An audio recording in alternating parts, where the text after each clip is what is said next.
Okay, here we go. Good morning, good afternoon, good ever what time you're in. So this is a introduction to the three classes I have coming up. Uh, Honing Self-Organization, which is a class that has to do with how do we organize ourselves when we work at the table. And the main emphasis of that class is not the person that's on the table, but how it is that we organize ourselves in order to work with a person. And in this class, we really work to grasp the basic biomechanical fundamentals that Moshe delivered in his teaching. And it took me years and years and years to go through the Amherst material and to pull out of that material those biomechanical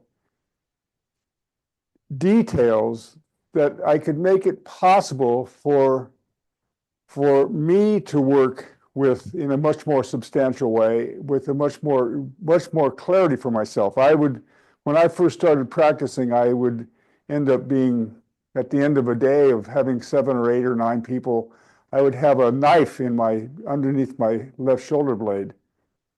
And so my friend Jerry Carson told me that during his teaching in San Francisco, Moshe had said, I can lift someone's head without changing the tone in my arms. And that made absolute no sense to me. I couldn't even begin to imagine. And I wonder if you can imagine how you would go about lifting someone's head without changing the tone in your arms. I mean, obviously, you're lifting weight, so there must be a change in tone. And Moshe was lying. The fact was that he did change the tone in his arms, but it was a question of how did he change the tone in his arms? Because Moshe, when he organized himself, he distributed the work throughout himself so completely that no place worked harder than any other place. A basic principle of the Feldenkrais method. And so I've developed this workshop and I've been teaching it since the 1990s. It took me 8 years to solve the mystery as to how I could find support through myself, distributed evenly through myself, and more or less provide lessons from the point of view of lifting with an even distribution of tone within myself. So it's a very important workshop for us as practitioners because how we are with ourselves determines the outcome of our lessons. We become the environment that a person experiences themselves in. And Lila's telling me I should mention all 3 events. So thanks, Lila. You can just jump in. I So, just want to, okay, I'm going to jump in for a second. yeah, So, please so do. what's going to happen for the next 40, 50 minutes is Jeff's going to outline these 3 upcoming programs for practitioners. So not just honing self-organization, there's also the art and practice of FI, and there's the IOPS Academy. There's been some question about the difference between those 3 programs. Some are online, some are in person, some are a mix of both. So he's going to outline that, and we will also link to the clearest information we can possibly give you for the difference between those 3 programs. You can choose them all, you can choose 1 or 2. So that's the outline for the next That's the 15 minutes. outline. And Okay. I need the larger continue. picture. The larger picture. And Okay. that's why Lila's here with me. All right, so I was going to detail these things specifically, but the point is that is that honing self-organization is a class. There are many copies of the self-organization material that I've recorded that you can get off of my insidemoves.org website. Self-organization again and again and again. I filmed in New York City a number of years ago. It's probably the best in the sense that it's the most complete representation. But I've evolved the work over time, and there's a lot of details now that I put into this work that I didn't have at the time. I think it was around 2014 that I did the workshop in New York. The other work, the other lessons, the other sessions is, what's the name of it, Lila? The online class. It's called the art and practice of functional integration. I'm a little spacey this morning. Anyway, the art and practice of functional integration. This is an online class. There are 4 segments to this class. And each segment is 8 weeks. And within these segments of 8 weeks, it's completely online. It's Tuesday mornings, my time. It's a 3-hour class. And in the class, we begin with looking at the biomechanics of the joints and how joints and muscles work. And then we move on from that to beginning to look at patterns, how people form patterns. Then we begin to look at how we can organize functional activities for people. And then we begin to look at how it is that we can create lessons for each other. So it's 4 8-week classes. And the main thing is that when I really work with people over the years, most people who come out of their training process are very weak in understanding not only the biomechanics, but joint mechanics. And my friend Andrew, who's here sitting, and he when I started working with him, he picked up Kapanji's and went through the books. And Kapanji's is the most detailed piece of literature on joint mechanics and the kinesiology of joints. And so, but for us, we need to have a practical understanding of how each joint works relative to how we function. And so, in the beginning class, the first 8 weeks, we will go through the entire skeleton to look at how we can really refine our ability to utilize ourselves in such a way that you can offer clear instruction, specific instruction through the person, through the joints, through the bones, in such a way that the person is able to utilize that change of support, that change of proprioception that working with the joints offers, so that we're ready then to move on into understanding how to build functional integration lessons. I know that there are practitioners who say, I don't care about the joints, I don't care about the mechanics. It's not what I need in order to give a good FI lesson.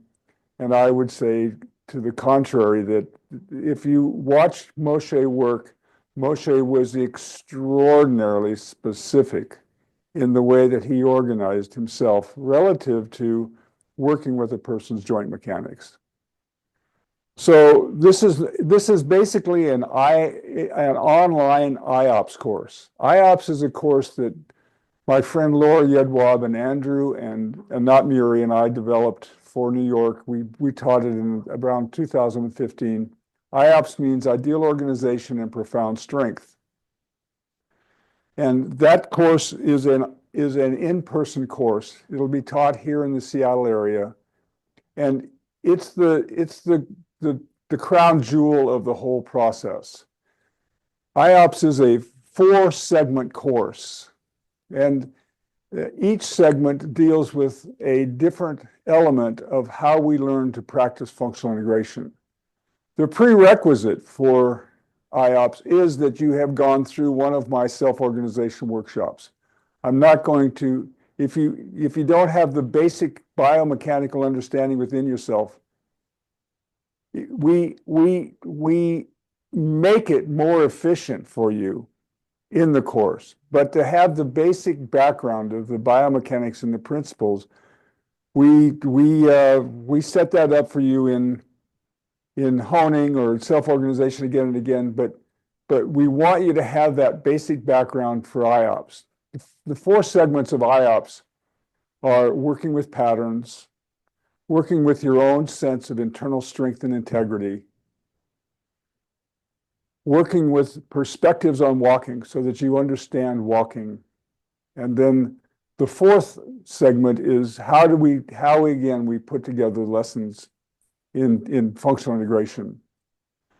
So each one of those four segments is met with a workshop that I did before. So there's DVDs of that material. And so the requirement is that before you come to class here, you will have gone through a set of DVDs on the same topic, material that I taught earlier, but so that then you're primed, and when you come to class, we're now ready to go deeper into that material.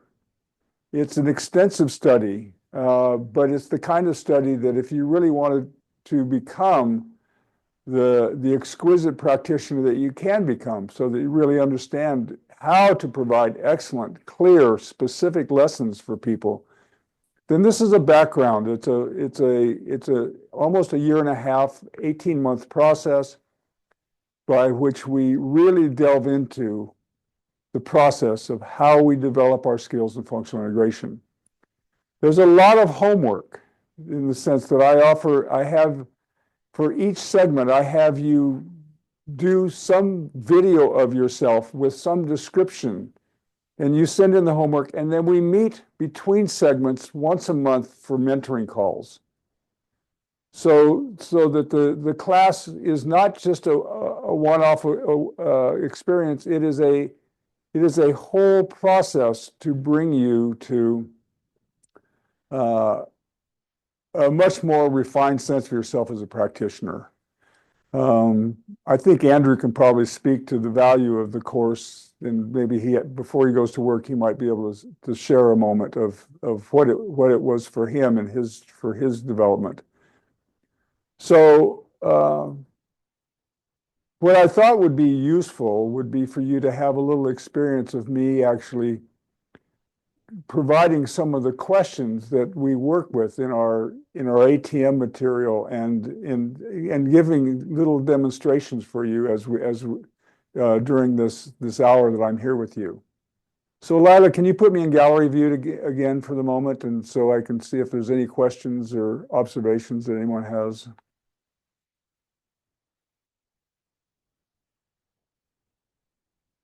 Yep, one moment. Oh, okay. There we go. There I am. So it's so nice to see Jennifer's here. She's presently in IOPS now, so she would be able to speak about the whole IOPS process. Diana is no, she's not. Daniela may be from IOPS, and I know that several other people have done IOPS in here. So anyway, let me just entertain a question or two before I go on. Anybody have a question or an observation that they would care to share?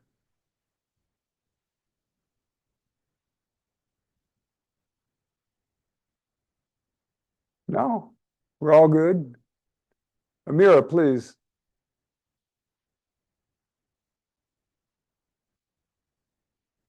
I have to check the dates because I am now in Germany and I am on tour, and I don't know if you can get that. I have to check the dates. Everything, of course, everything is recorded, so it's a question of getting as much of the dates as possible, but everything is recorded and and I have a crew of people that come in and do the recording, and so it's pretty specific. And in some ways, the recordings are, when I set up the room for IOPS, the room is set up so that there's monitors, and the cameras go directly to the monitors. And oftentimes watching the stuff, the demonstrations that done on the monitors through the camera is more specific than having a group of people gathering around me and watching. So so it translates, I think, very well to the videotapes. So if people do need to miss times, there is the chance to make up the material. That's with the IOPS class. Everything is recorded. So, Diane, you have a question? You mentioned in the first course that maybe I misunderstood, preparing people for functional movement. What exactly do you mean by that? Well, the first of all, the first course is honing self-organization, which is preparing ourselves for functional movement. How do we find clear and specific support through our skeleton from which we offer functional integration lessons? And like I said, Moshe said he could lift someone's head without changing the tone of his arms. So I can demonstrate that difficulty that people have, and I will here in just in 1 second. And it's just very clear that my support, if I am absolutely clearly supported, the person who's experiencing the lesson with me, and they're involved with the table, they're involved in the environment, they're involved with themselves, and we are together, dancing together in the lesson, that the clarity of my support is crucial to their sense of safety and to how it is that the information that we share is shared clearly. If I'm faulty in my support, then the person has to. It's within a millisecond. If I'm unstable, they must maintain their own stability. And therefore, that means they maintain their own muscle tone. They maintain their own historic pattern of protecting themselves. So the clearer I am in my ability to provide support makes it more and more possible for the person who's receiving a lesson to have a sense of safety, but also to be in the state where the information that the lesson is offering can be completely is available to them. We don't detract. Yeah, thank you. So let me just do this real quickly. I'll just demonstrate 1 or 2 things about that, just for you to see. So Moshe said that he could lift someone's head without changing the tone in his arms. When we start in self-organization, we begin with the question of how do I lift someone's leg? Let's see if I can make this camera just a little bit more, bring it in and make it a little bit more clear. I'm going to have to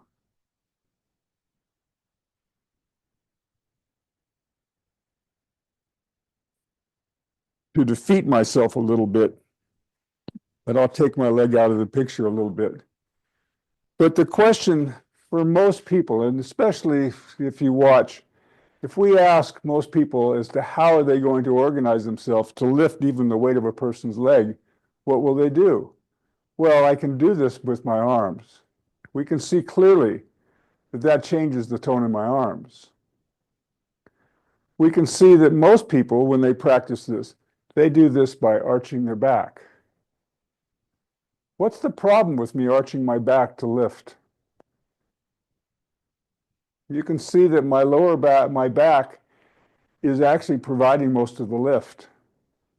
Now, when I make this movement through my back, the arching of my back, this is why I had so much trouble when I first started giving lessons.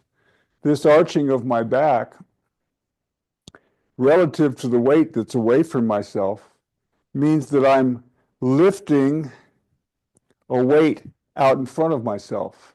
I'm not lifting the weight through my own skeleton. I'm lifting the weight, arching my back, and my back receives the weight. Most people who practice in these days, we find practice like this. They practice with their elbows above their knees, and they practice levering. So they lever the weight that they're lifting. Now, if you watch carefully as I lever, I'm bringing my hand to my torso and my torso to my hand. I must be, in fact, changing the tone in my arms. Now, Carl Ginsberg, I was loved, was excellent with this. Beatrice Walterspiel. So many people can do this and have a sense that they lengthen themselves as they make a lift. So they learn how to do this in such a way that they can lift the force and have the force pass into the person in such a way that the person feels that they're supported and weightless. But it doesn't necessarily give me the propensity, if I want to lift, and it's going to be not so clear to see. Maybe I can turn the skeleton around. But if I want to lift, my whole self has to literally lift from the ground. Everything. For years I taught, push your legs into the ground to lift. But I've learned over the years that actually the process is, how do I utilize ground forces, the ground below me, and how do I draw the ground into me as I begin to float myself? And as I float myself, everything, my legs, my arms, everything in my torso, in other words, the pattern of myself, because the brain works in patterns and there's no place that isn't a part of a pattern. So the question is the clarity of my intention in order to create a habit or a pattern from which everything can become a part of the movement. Now, once I have this ability to make this gentle lift, then I begin to have the capacity to change this into the world of Tai Chi, literally into how would I make a movement? How would I make a movement that would go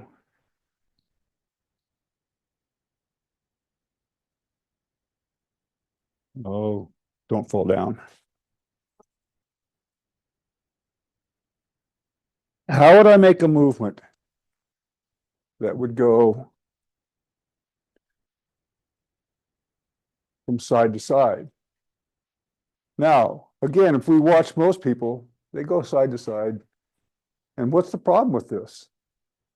One, I have a lot of shearing forces. I've bent my spine. I've rolled myself. Part of myself is not touching my stool. And so how do I do this? Or do I lever it? It inhibits me. I have so many different opportunities to begin to find out, how do I find my sit bones?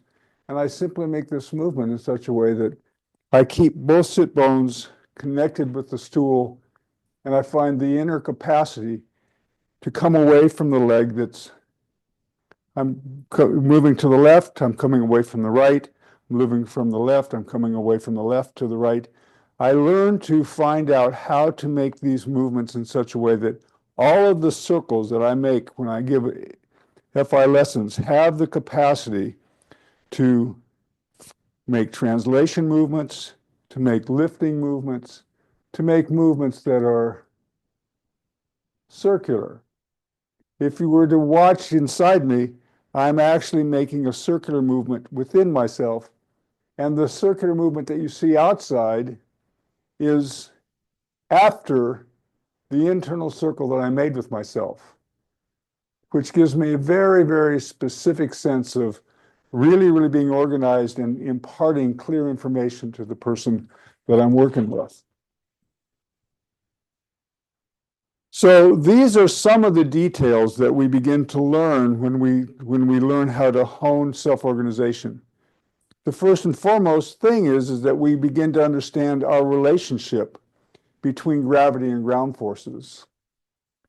So if you'd like to make a little experiment for a moment, let's make just a little experiment with this relationship between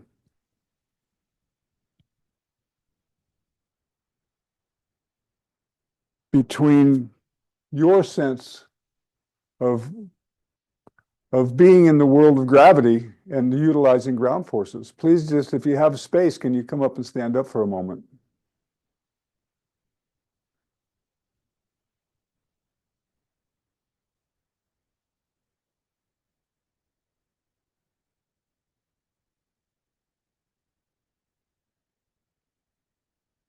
Now, the question is, those of you who have not been around me and who don't do my awareness through movement classes, the question is, are you standing on the ground? And it's an interesting question as to whether or not you're standing on the ground. So just for the moment, begin to shift yourself right and left, and find out, when you do this, do you make this movement as if you're moving your torso over your feet? For most of us, when we practice these kinds of questions and we're asked, shift your weight from side to side, the question becomes, how do you do that?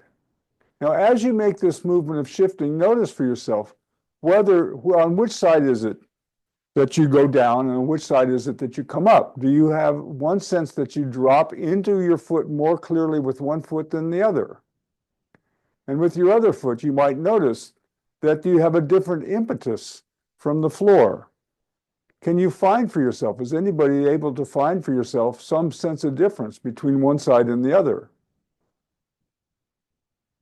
Now, please begin to step forward. Just take one step a little bit forward. Take yourself just a step forward. And notice the moment that your foot touches the ground, as you begin to step, notice whether you move onto your foot. In other words, where is your attention as you begin to move yourself? Do you move onto your foot? And for most of us, we find that there's a profound difference between one leg and the other. This goes back to baby crawling, and this is a part of our understanding of the habits and the patterns that we grow up with. Step back and begin to step with your other foot, and notice how it is the moment that you make contact with the floor, what is the impetus that you have that the floor offers you? So I can see many of you find that there's a real difference between one side and the other. Who senses the difference? Yeah, Diane senses it. I can see Kirsten is different from one side to the other. So Meredith. So Meredith, what is it that you're experiencing?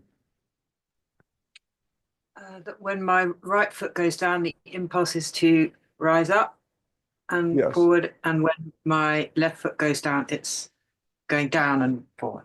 Yes.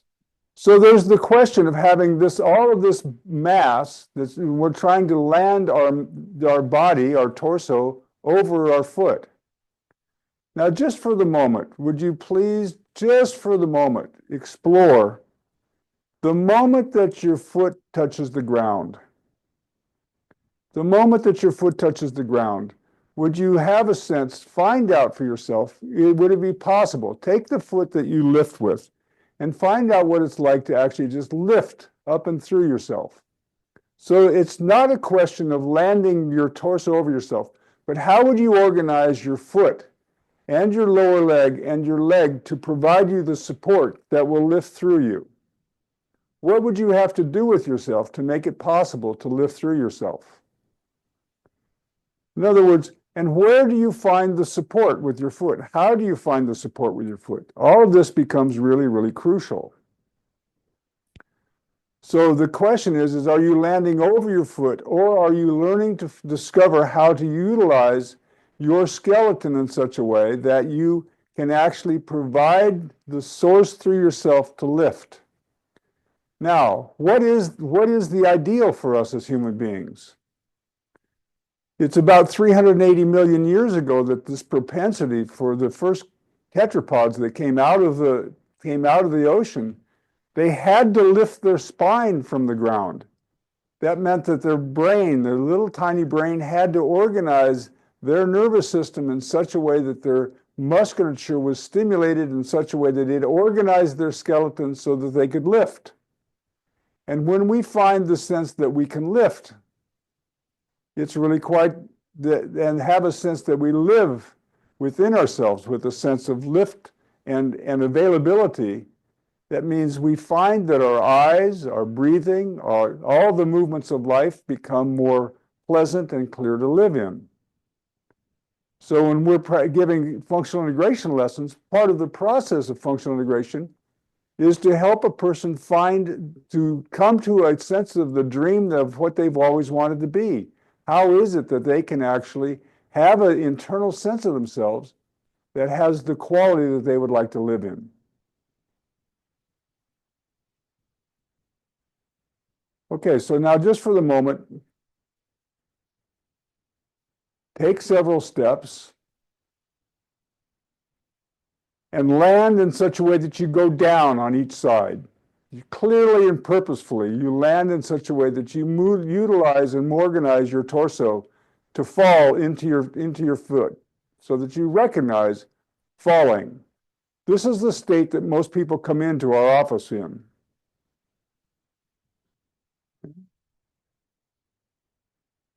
Now for a moment, change that. And just for the moment, will you stand and begin to lift one knee as if to bring it to your chest, as if to grasp it. Lift one knee and find out which leg is it that you move to lift. Which leg is it that you stand with? Now, how do you utilize your foot, the leg that you're standing? How do you utilize your foot and your leg to make it possible to stand? Where do you find the support with your foot and leg? What parts of your foot? How does your heel become organized? What does your heel do? As a practitioner, we ought to have some kind of a sense of how our heel and the bones of our foot organize in order to make it possible for us to lift the leg. Now, I would suggest to you that there's a particular way that you can have contact with the outer two bones of your feet and your heel, that as you begin to lift yourself, you begin to lift your foot, that you can turn on this lifting movement by what you do with your relationship with the floor. Now, you may not understand this point, but the point is that you can learn this. If you organize your foot exactly right, it will stimulate you to lift your leg at exactly the same pace. And so that means that you're doing something with your arch. That means you're doing something with your heel. That means you're doing something with the bones of your feet. But the question is do you know which and how and in what manner? So now lift your leg quickly several times. Pop, pop, pop. Same leg, quickly, quickly, quickly. Now, if you pay close attention, when you do this quickly and you touch, and the moment that your foot touches, you lift again so that you don't fall. You'll find that you're utilizing the foot that you're standing that's supporting you in a different way. There's an activity in your leg. That's it. Now leave that for a moment and pause and sense what standing is like for you now. Sense if there hasn't been some change in your overall quality of standing.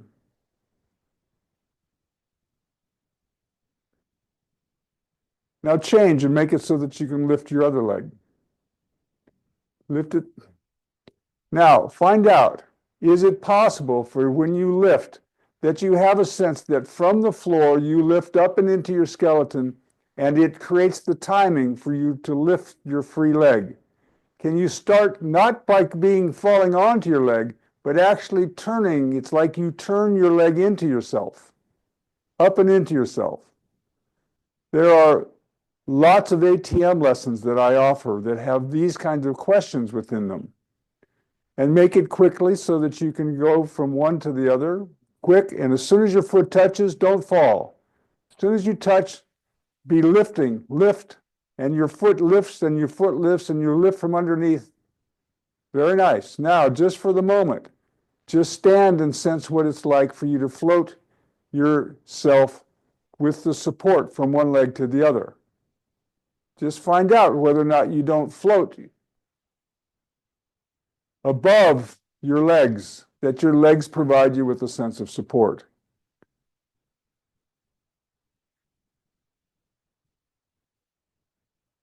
All right.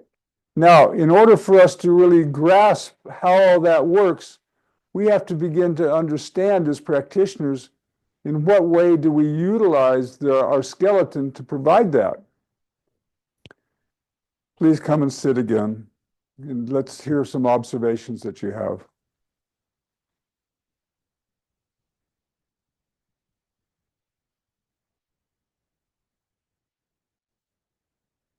What did you notice? What did you experience? Anybody care to share something of their experience?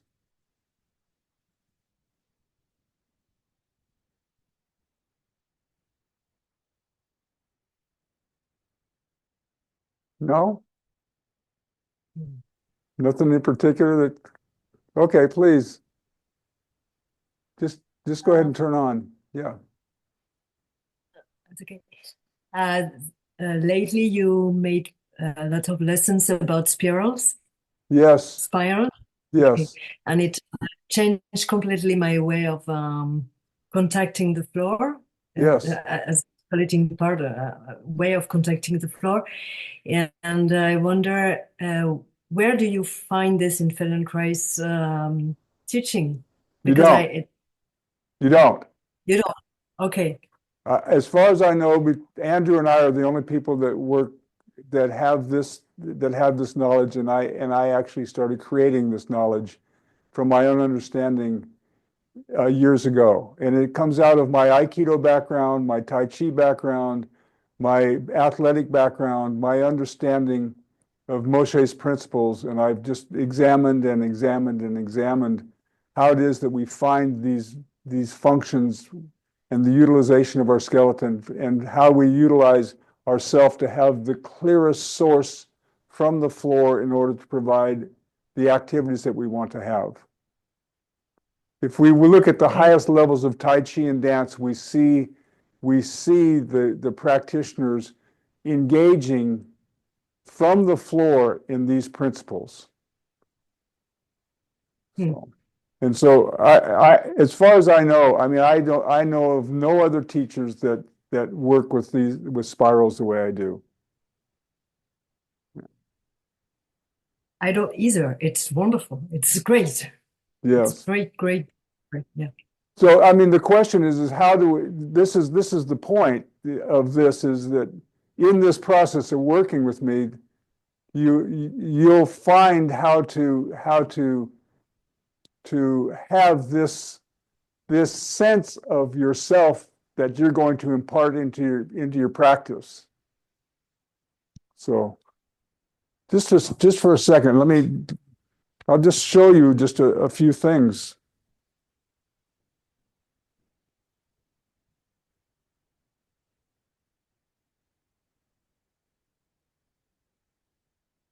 So when we look at the foot, I think I can do this close enough.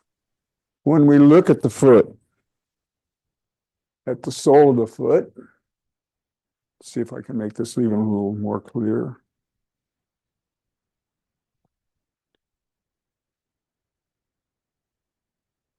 If you ask most people, their heel points towards which toe? Most people will tell you that their heel points to their first toe.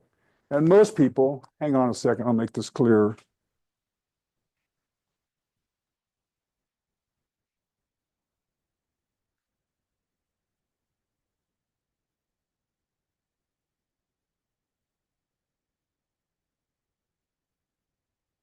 I'm a one-man crew today. Usually I have help. Most people, if we watch them when they step in such a way that they move from their heel and they move out toward their first toe. So if we watch that, we can see that the arch collapses a little bit. The ankle collapses. When the ankle collapses, the lower leg twists. The lower leg twists, and you'll have to imagine this above. The knee twists, and the head of the humerus twists. It's twisting in such a way that the force is not going up and into the joint. When we look really carefully at the foot, we can see that the heel joins the outer two toes. And the cuboid is the keystone to the foot.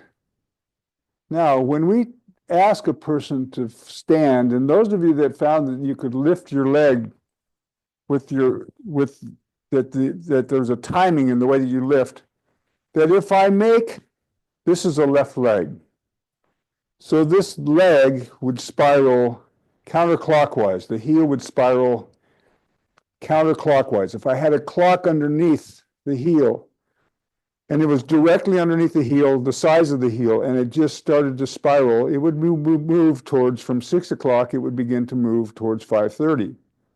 That spiral of the heel begins to create the arch, and it begins to create a relationship from the heel and the cuboid. The cuboid is this particular bone here.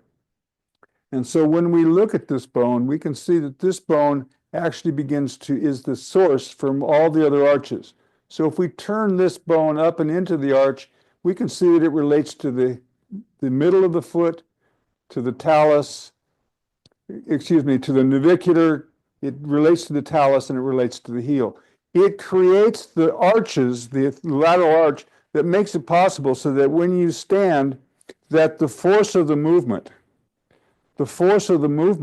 can actually come through the foot in such a way that the foot becomes a lever. It doesn't fall. The foot isn't falling. The foot doesn't fall. Now, we learn to master this. We learn to master this in such a way that we learn to utilize how we find the toes, organize the skeleton, and so that we can actually utilize our foot in such a way that when we want to create an impetus, that we move away from the floor. Most people, when they start to lift the opposite leg, they rely on the big toe to lift. They're unstable. They haven't learned how to find the support underneath from which the leg lifts. Now, as we get better and better at this as practitioners, we lift ourselves in such a way that when I'm practicing, I'm lifted within myself. I provide that for the people. The very way in which the forces that pass through me come from the way that I relate with the ground, so that I don't ever experience myself when I'm working being on my stool. I don't have the sense that gravity is pulling me. I don't have the sense that I'm stabilizing myself in gravity. I have the sense that I'm working in a sense that's similar to the quality that Moshe had. Because when you watch Moshe had the ability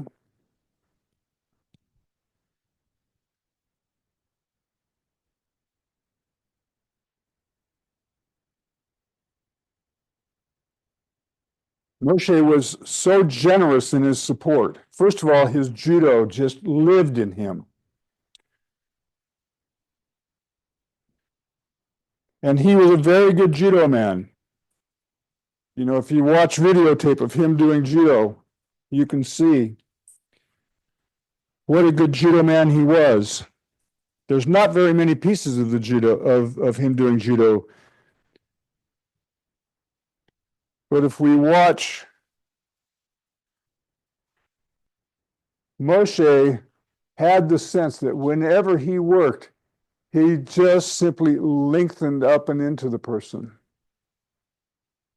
Everything within me, this weight that I'm about to lift here, this weight, the question of where I put my hands, how I organize my hands, with the skull, the degree to which I'm able to find this lift come right up and through my own skeleton.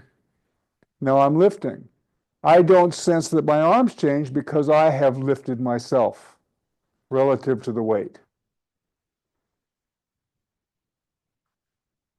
In order to learn, see, we learn things in training programs that have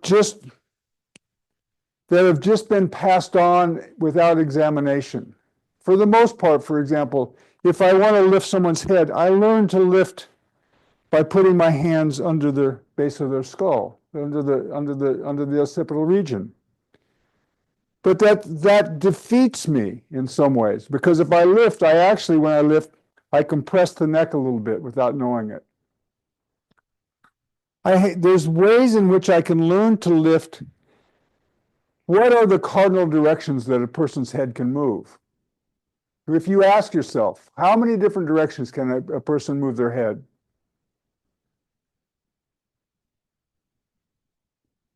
I can rotate it. I can rotate it. I can roll it. I can nod yes and no. I can side tilt. I can lengthen. I can compress. Yes. Can you organize your hands in such a way that you could actually make all those movements from a single point? How would you do that? How would you be organized with your hands in such a way that you would be able to lift a person's head and in your hands be able to make every single movement that their head can make? Now, it took me years to solve this mystery. It took me years to find out how it is that I could actually use my hands with the mastoid process and have my hands supporting a person's neck and have them supporting the atlas and the axis, so that the person had a sense that that I was supporting them in such a way that they didn't have to hold. Because the difficulty of lifting the head from here is if I lift here, I'm actually creating this necessity for the upper cervical muscles to hold on. I didn't cover them. I didn't support them. So even when I want to do the most delicate work, I'm not in a position, because they must in and of themselves maintain the tone in their neck because they don't have the support. So the question, again, it's about how do we give exquisite lessons? Yeah. So this hour is going by really fast. Let me hear from. I think you get the drift of the things that I'm beginning to say and wanting to offer. Jennifer, you want to jump in for a moment and say something about your experience in being in IOPS and training with the way that I am, the weirdness that I am in my training? Well, I'm just smiling because even as long as I've studied with you, 5, 6, 7 years, whatever it's been now, I'm eagerly hearing myself questioning, okay, do I know that level of detail of where the mastoid and where the hands go? Like, I'm still learning, because there's such specificity that you teach, and you do it so well that I continue to deepen and refine and deepen and get more specific and refine, and then bring it to my clients and have more longevity in the work because I'm better organized and I'm giving better lessons, and there's more opportunity for the client to really experience themselves. Yeah. In the movement. Yeah. It's just so good. It's just so rich. It really takes this work into an exquisite art form that we become exquisite artists and knowingly so. And in other words, we're not just doing this and doing that to create a sense of softness or mobility. We have an understanding of what it is for a person to be able to function in the field of gravity. If you work with me and a professional golfer walks into your office and you think, I don't know anything about golf, but you would have the sense that you would be able to work with them. A professional hockey player, Yeah. if someone of that level walked into your office, and for the most part, people think, oh, I couldn't work with them. But no, if you understand this work, there's no one that you couldn't work with at whatever level that they are. I have no qualms about working with people that have studied Tai Chi in Taiwan for 40 years and finding within their understanding elements of their support where their support isn't as it could be, even though they're extraordinary.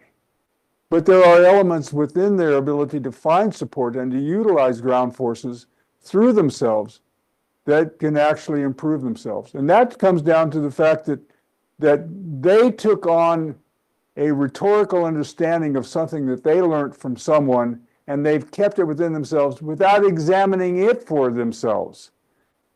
So the process for us is how do we learn to really examine? How do we do what we do? How do we do it? And what does it mean to actually have a clarity of support so that we utilize? See, our nervous system is organized. If we learn to utilize it, our nervous system is meant to organize every intention in such a way that the skeleton is organized to support the intention. And that's the first thing that happens in every movement, is the organization of the tonic muscles, the muscles that organize the skeleton. That's the first thing that happens in every intention, is to organize our skeleton. If we have a clear understanding of how to organize our skeleton, that's different than if we have a faulty image.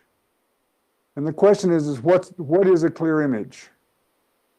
Amira, you've been taking classes with me for a while. How has it affected your dance? I am in Wuppertal now, and it was very interesting for me yesterday to go to the theater and the Pina Bausch. And that's really the Feldenkrais changed me the thing about movement. It was very, very interesting. So for me, it's to take lesson with you. It's really like Marcela Wright is different, and I am a little bit shy when for comment because my English is not so good. Yes, but And your intention is clear. And to add is as well that there are some feeling in me that I cannot describe. Yeah. And even when I am tango teacher and exchange as well how I observe my students and how I teach as well. Yeah, beautiful. And now the experience that I did for a while with you is how which muscles work for support me or for hold me instead of how I work with my skeleton. Yes. It's very interesting. And when I watch the people how they walking, if they really flight or are on the ground, how is how is the weight for walking? Yes. And to add as well, there was a very tricky question. I did the artificial floor, and it was very interesting because all the time it was as well with practitioner are very very more advanced than me. There was a question because all the time there was the work with the inside rotation. Yes. I was no, my brain because when I thought I did the lesson with you with Moti and Roger. Yes, there was a feeling with my feet when you mark this spiral, this serpentine. Yes. It's indescribable. I cannot say that it's so safe and so strong. And this day I was I like a power woman. I clean. I walk 20 blocks in Buenos Aires. I was a powerful. You were a lioness. At this, yes. And that's, I think, is the thing is that you work in the in this bit fitness, biological fitness. That is the key. Yeah. Thank you so much. So Yeah. that's a statement of what it's like to find these internal dynamics that we have available to us that we don't know how. And as practitioners, if we want to be able to teach from this knowing, then I can only say this, that I don't know anybody else who has the understanding that I'm offering. And I'm not getting any younger, so if you want let's get together, hang out, and see where we can move ourselves. That's really what happens in classes. We really become a nice community, and we really do. I'm not a teacher who's not hands-on. If you come to class with me in IOPS, for example, I'm always right there at your side. If you have a question, I'm right there.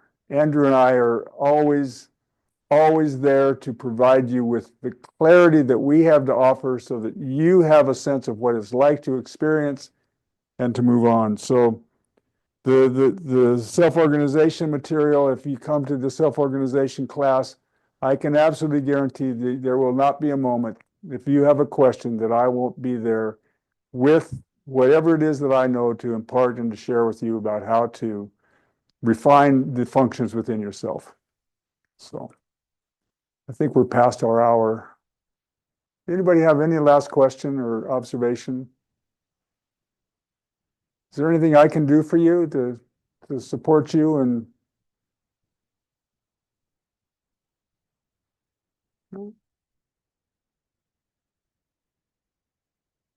I think that,